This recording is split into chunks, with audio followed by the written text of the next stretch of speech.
What's up, guys? This is Muta. I get to be the lead pastor at Relevant Church, and I'm so glad you've tuned in to Relevant Rewind. In just a few moments, you're going to catch one of our favorite messages from the archives. Listen, if you are enjoying these messages and want to continue to see content from Relevant Church, do us a favor, partner with us at giving.thisisrelevant.cc. Your gifts allow us to create content that deliver the gospel in our community, our region, and our world. Go ahead and partner with us as a digital missionary. Giving.thisisrelevant.cc. Now, check out this message. Hey guys, my name is Zack, and I'm a servant here at Relevant Church. Let me say one thing and be perfectly frank. I shouldn't be here today. In all truth, I should be dead. Now, that sounds kind of dark and twisted, I know, but I nearly died 3 times on my grandparents' farm, and it was a strange death. It would have been embarrassing. Like, a barn door fell on kid.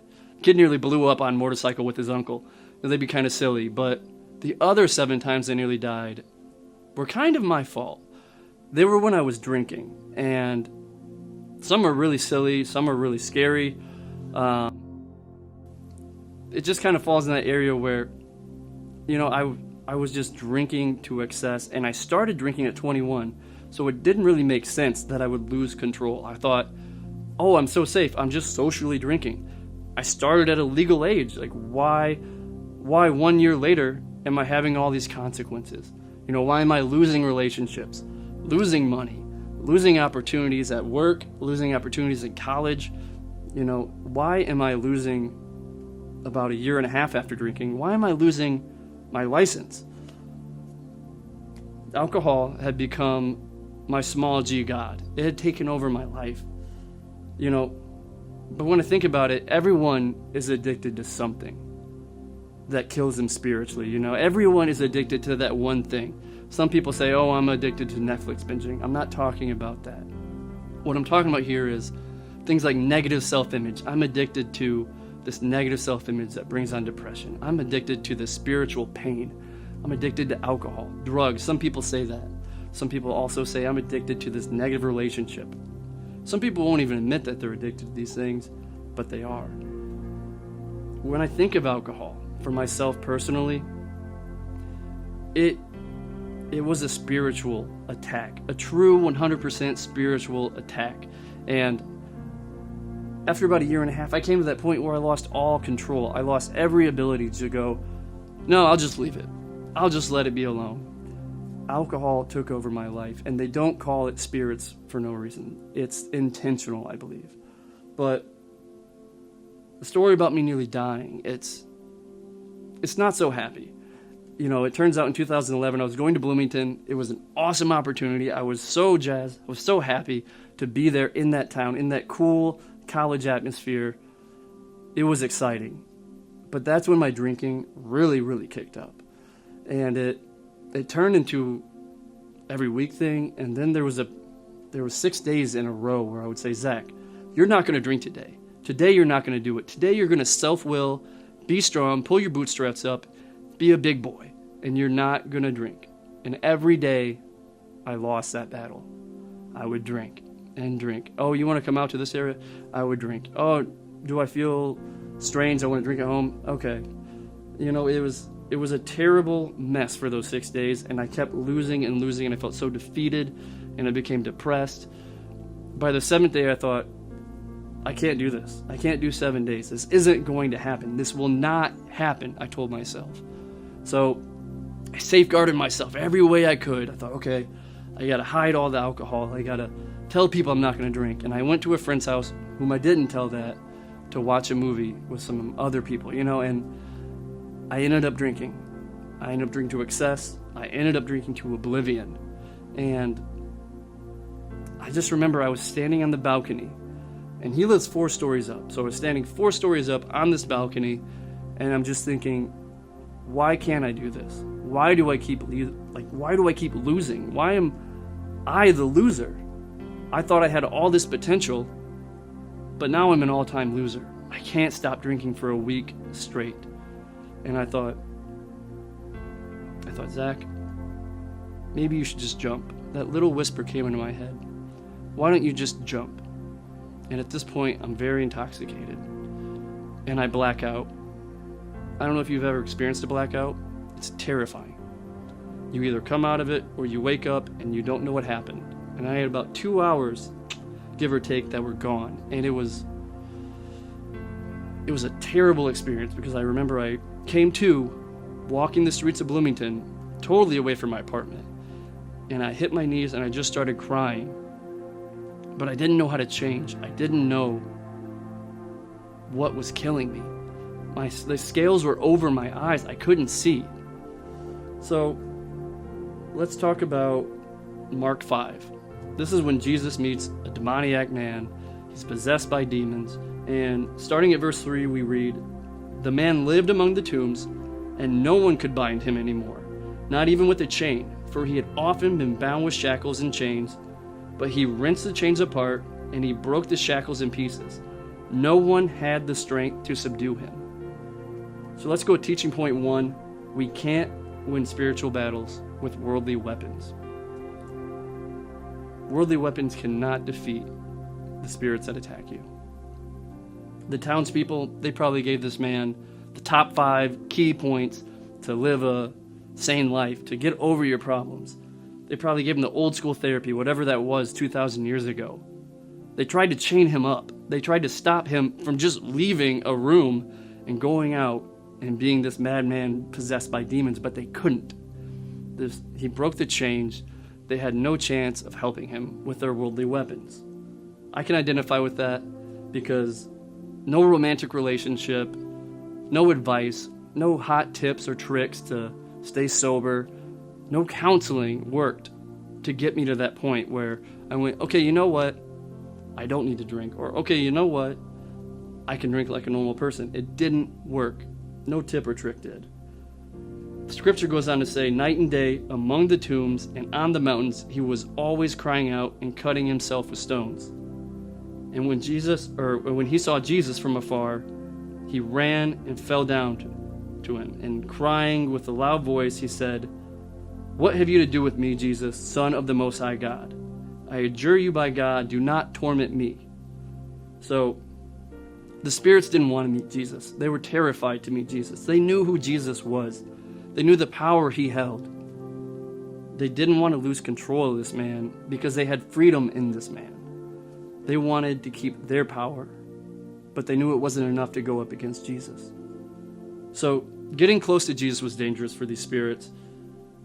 And when I think about that, people tried to tell me about Jesus, but I refused to listen. I said, "Whoa, you know what? That's good for you, but don't talk to me about Jesus. I don't want to hear it." The spirits inside of me knew that it was dangerous to get close to Jesus. And sometimes I would even get angry. I would get upset. I would say, "You know what? Get out of my face. Don't talk to me about this. I'm okay." Or I would just simply walk away and ignore the person. So let's jump back into verse 8 and we read, "For he was saying to him, 'Come out of the man, you unclean spirit.' And Jesus asked him, 'What is your name?' He replied, 'My name is Legion, for we are many.'" When you think about spiritual attack, one spirit came in, but so many more entered after him. They always bring their friends. Alcohol was the root problem right there, right? Low self-esteem, depression, anger, suicidal thoughts. They all came along with the buddies. They all joined the gang in my life. So he had legion in him. We get a legion in us if we let it take control. And the evil spirits, they begged him earnestly, "Do not send them out of the country." Now a great herd of pigs were feeding there on the hillside, and they begged him, saying, "Send us out of the pigs. Let us enter them." So Jesus gave them permission, and the unclean spirits came out and entered the pigs. And the herd, numbering about 2,000, rushed down the steep bank into the sea and drowned in the sea. This makes me think of when my brother evangelized me. He did it in a very strange way. He told me, "Zack, I can see the brokenness in your life. I can see the torment. I can see the pain." And then he started talking to me about Star Wars. It didn't make sense. I was like, "How can you say that and then talk to me about Star Wars?" He talked to me about Luke, Leia, all the movies, the lore, everything like that. But then, about an hour into the conversation, he shifted and started talking about Jesus. he saw that I enjoyed Star Wars, and he had an in to get me kind of interested in a conversation with him. And when he started talking about Jesus, he started to run with the conversation, started telling me everything that happened in his life, how Christ changed him, how Christ was moving in his life to help him be a better father, help him in his work life, help him in his personal life. And it made me want something different, but I didn't know I needed Christ at the moment. He ended the conversation by saying, Zack, will you follow Jesus? Will you trust and follow Jesus? And I would give him every excuse. He said it 3 times, and I would say, it's good for you, but it won't work for me. Oh, the moment's not right. I don't think God would want someone as broken as me. Why would he use a crazy loser like me? And my brother simply said, Zack, Jesus used broken people in the Bible. He would take what's not working and he would make it work. That's how God does it. So, teaching point 2, Jesus is the ultimate weapon in spiritual battles. So in verses 14 to 17, the people who just lost all their pigs, by the way, a lot of their livelihood, they run up and they go, what just happened? They see the pigs gone, and then they see the demon-possessed man relaxing there, sitting by Jesus, talking to him, learning from him. He's actually a sane human being who isn't scratching himself with stones or crying out in tombs. He's just relaxing, hanging out like one of the guys. And they're perplexed by this. They're upset about the pigs. They don't understand what the spiritual thing that just happened, how this man can be saved after they did all this work to change the situation, and it didn't work for the man. So they were upset for multiple reasons. And they said, Jesus, will you please leave? Please, just go. So just remember, though, that this man was sitting with Jesus, he was learning from Jesus, and gaining insights from Jesus, even though it was just a short amount of time. But jumping back into verse 18, we read, as Jesus was getting into the boat, the man who had been possessed with demons, he begged him that he might be with him. Jesus changed his life, literally in a second. He totally shifted the momentum of his life from destruction to salvation, from anger, malice, tears in a tomb to peace. This man wanted to be with Jesus. He said, I need to go with you. But Jesus says this. He says, Scripture goes on to say, and Jesus did not permit him and said to him, go home to your friends and tell them how much the Lord has done for you and how he has had mercy on you. And the man went away and began to proclaim in the Decapolis how much Jesus had done for him. And everyone marveled. So the Decapolis was a 10-city state in Rome.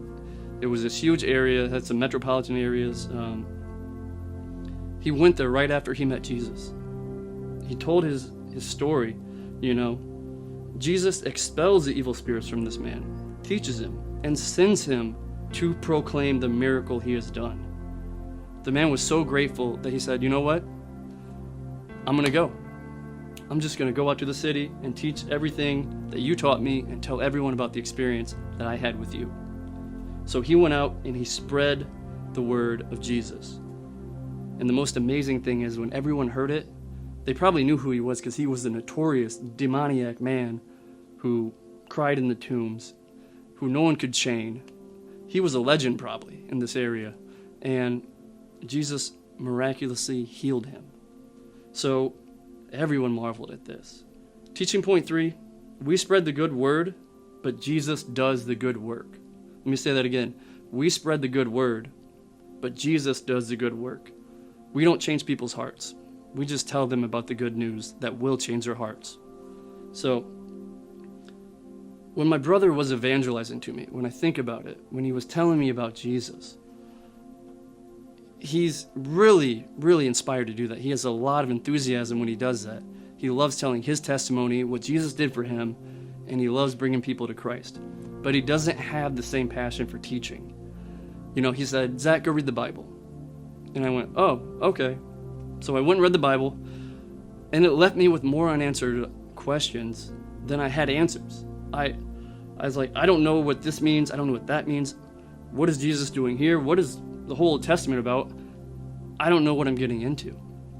So I felt unqualified to even just read the Bible on my own. So naturally, I felt unqualified to serve in the church. I felt unqualified to be on leadership teams. I felt unworthy to be called a leader in the church. Pastor Muta could kind of sense this, I think, and he asked me to join Relevant Leadership College. I was extremely hesitant. I went, that sounds great, but I want to go do a master's degree over here. I want to go do social work. And God I bought the books, I had the classes ready. Then I was praying about it, and I heard him say, Zack, I don't want you to do this. I could feel that. I don't want you to go into this. And I was like, well, God, I need a sign. And then I go to church the next day, and this man sparks up, the man I haven't seen, who's from California, the other Relevant church. I haven't seen him for about a year. And he starts a conversation with me about going into ministry randomly. So I went, okay, God, I'm going to do this. And Pastor Muta also told me that Jesus equips us. We can feel unequipped, but Jesus is going to equip us, especially through the local church we're at. And he challenged me to run towards what Jesus was calling me to do. It was difficult, and I felt so uncomfortable doing it, but it changed my life. So joining RLC was an experience because all the students that I was with, Sarah, Lewis, and Allison, and Pastor Muta, they'll tell you that I was extremely difficult. They're right. It's true. I was very, very, very difficult. The first day I said, I don't want to be here, but God is telling me to be here, so I'm here. And they were all like, well, thanks for shifting the momentum of everybody's cheerful nature in the class. Like, thanks, bud. But there was so much growth that occurred in my life through RLC. I learned so much about Scripture, so much about leadership, that it changed not only like my work in the church, it changed my life in general. So let me tell you about some areas that changed through RLC. My interactions with family and friends totally shifted. It went from self-centered interactions to you first, me second interactions, where humility was a part of my life, which I didn't know or use at all. But, God taught me humility through RLC. He taught me that I was somewhat arrogant, and I had to lose that train of thought. I had to lose that mindset, that I was special. The only thing that was making me special at this time now is Jesus, and so many good things are happening in my life. Other things that happened is praise at work. When I was at work, it would be like, I want to get in, do my job, and get out. I don't want to grow anybody else. I don't want to interact. I don't want to do this. I don't. But through RLC, I learned a whole shift in my attitude. I was part of the team now at work. I would help others. And this not only reflected in my relationships with them, it reflected in how the management at my work, how they viewed me, how they treated me, and how they respected me. It was strange to hear going from living as a drunk who lied, cheated, and manipulated people to someone at work where your manager says, Zack, I trust you. You're honest. And it surprised me. It was like, wow, you trust me? So those kind of things happen. Able to lead inside and outside the church, work, church, other areas too, just other serving areas in the community. Better understanding of the Bible, how God moves in my life, and the faith that I'm giving my life to. It gave me this huge sense of peace. The Holy Spirit really moved into my life through going through RLC. The most special thing that I got from going into RLC was actually feeling confident to lead, and then through that being obedient to Jesus, seeing other broken people, other prodigal sons and daughters come to Jesus. Learn about leadership, learn about the gospel, learn how God can move in their life. And that was amazing to see. And it's nothing special about me. It's Christ working through me as a vessel to help other people. So let's talk about teaching point 4. We have to grow before we go. Let me say that one more time because this is extremely important. We have to grow before we go. The demon-possessed man, he had to grow with Jesus, even though it was just a short time. But Jesus worked a huge miracle in his life, changed his perspective, talked with him for probably at least an hour, and sent him on his way. So we have to grow before we go. I had to grow before I could teach in Relevant Leadership College, which has been a huge experience for me. It's changed my life. It's fulfilling. It's extremely awesome. I had to grow before I could stand here and talk to you, which wasn't possible a few years ago. It takes intentional learning from outside leaders to change not only your way you see faith, but the way you lead. It takes intentional learning from outstanding leaders to grow and then go. So the importance of gospel-centered leadership, it changed my relationships. It changed my work values and system and how I operate in my job. It changed how I operate in my church. It changed my whole life. And when you think about the importance of growing and going, let's think about when the apostles got kicked out of Rome. They had nowhere to go, and then they go, okay, we'll go try this Decapolis, these 10 cities over here, and see what happens. And then they got there, and they saw this thriving community of believers. Why did that happen? Because one man, he grew with Jesus, and then he went in and made a tangible difference in his community and region. In those 10 cities, he made a huge change by going and telling his story, his testimony, and telling what Jesus Christ did for him. So that's why we need to grow, then go. Some of you may be identifying with the demon-possessed man, right? You may be seeing some flaws in your life or some area of your life where you're like, this is attacking me. This is a spiritual battle that I'm in. You may be identifying with me in my story of everything, really, in the story from the beginning to the end. Maybe you're just at church and you feel unequipped, inadequate to serve. But whoever you're identifying with, Jesus wants to teach you. Jesus wants you to grow, and the local church is the best vehicle for that. So I'm going to challenge you, because I think there are some business leaders, I think there are some church leaders, I think there are some evangelists, I think there are some community leaders that are watching this right now who are unequipped. They're not ready. They're saying, I have this plan, I have this idea, I have this goal, but I haven't written it down. I don't know how to do it. I don't have the confidence to do it. How do I act? How do I lead? How do I change my attitude to grow and then go? So I would challenge you to join Relevant Leadership College. At least sign up today, because that's how I learned. That's how I grew.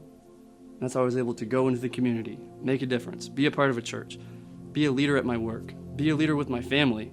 The last thing I'll say to you is that Jesus wants us to make a tangible difference in our community, region, and world. So we do have to grow before we go. Let me pray for you. Jesus, thank you for everyone watching this message. I pray that all the leaders that want to lead in their community, that want to lead in their church, Lord, that want to lead at work, that want to lead in their families, I'm praying for them especially, that you give them the growth, you give them the challenge in their life to sign up for Relevant Leadership College, to find mentors, to grow and then go. Lord, I'm praying for everyone watching this message that has felt afflicted by spiritual battle. Jesus, I'm praying that you come into their lives, because you are the ultimate weapon against spiritual battles. No worldly, manly weapon will destroy those battles, Lord. Only you can. I'm praising you, Lord. In Christ's name I pray. Amen.